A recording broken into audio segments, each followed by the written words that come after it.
Oh my gosh, I have no makeup on and I need to wash my hair. Is this even recording? But I just felt the urge that I have to make this video, so that's what I'm doing. Okay, so somebody was saying that in my video on alcoholism and suicide and how the Trinity came to me and how it can come for all of you too. Someone was saying that like I didn't look like, I don't know what they were, they were very kind, whatever they were saying. But I feel like I need to share some more of my story. So I'll just tell you that I was born into an alcoholic household, which was a very dramatic and harmful situation. And part of the story is that as soon as I was able to walk, and I taught myself to walk, and I taught myself to go to the bathroom, that's at least what my mother tells me, but I was in charge of a little basket that closed with one little clasp, like a little suitcase, and I was in charge every day to pack that with clean socks, clean underwear, and a bathing suit, because we never knew when we would be having to run in the middle of the night. We lived out east on Long Island, which was a very secluded area at the time.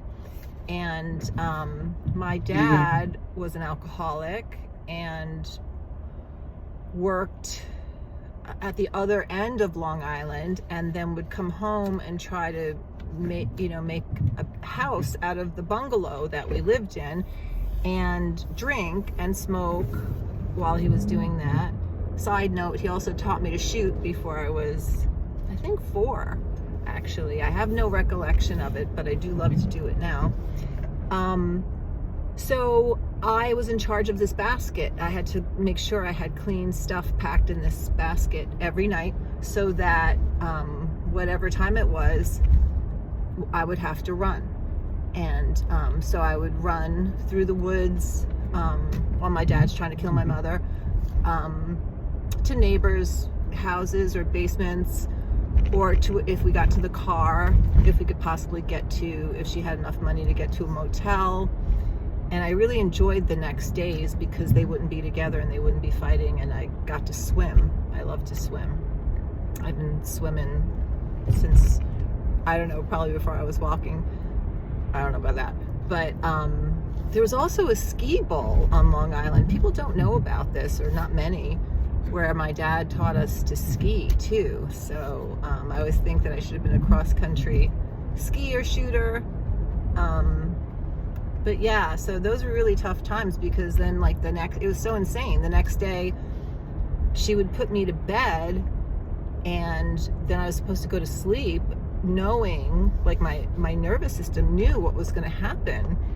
And I had this cat, and like looking back on it today, I really believe that like the spirit of Mother Mary lived in that cat, because my cat was named Fatso, and she was like this big, fluffy, unbelievable cat that I would hold. And I have one picture of her.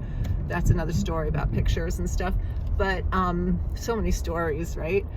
But this is what I'm supposed to share with everybody, because the whole point is, like, you could have the worst life in the whole entire world, and you could have no one, or you could think that you have no one, but you have everything inside of you. You really do.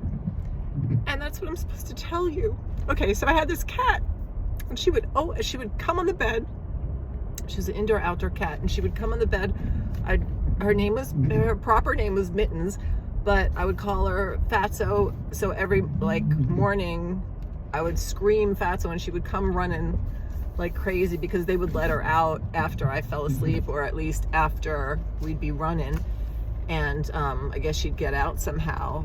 But when they put me to bed, or when my mother put me to bed, and I would be crying, I'd cry like every night since I can remember, since I was a little tiny girl. This cat would climb in the bed and lay at my head, and she would open her paws and get her claws out, and she would comb my hair while I cried. She would comb my hair, this cat. And I don't want to tell you what happened to her. but she was amazing, because I don't want to make you even sadder. My God, not that you're sad. You shouldn't be sad. My life is great. My life is amazing. But lots of shit went down in my life. And now this is the second half of my life, and it's the greatest half. And I'm truly blessed. And yeah, I used to sticker in, like, we were really poor too, so I had like all these used toys, and you know, I'd stick her in this carriage that I had, and she would hardly fit, but she wouldn't get out. She would stay in this carriage, and she would let me push her all through the neighborhood, which was basically a block because I was so little. But she let me like dress her and do anything I wanted to her, and she's the greatest cat in the world. And I really feel like, yeah, she's like a mother to me, this cat, when I didn't have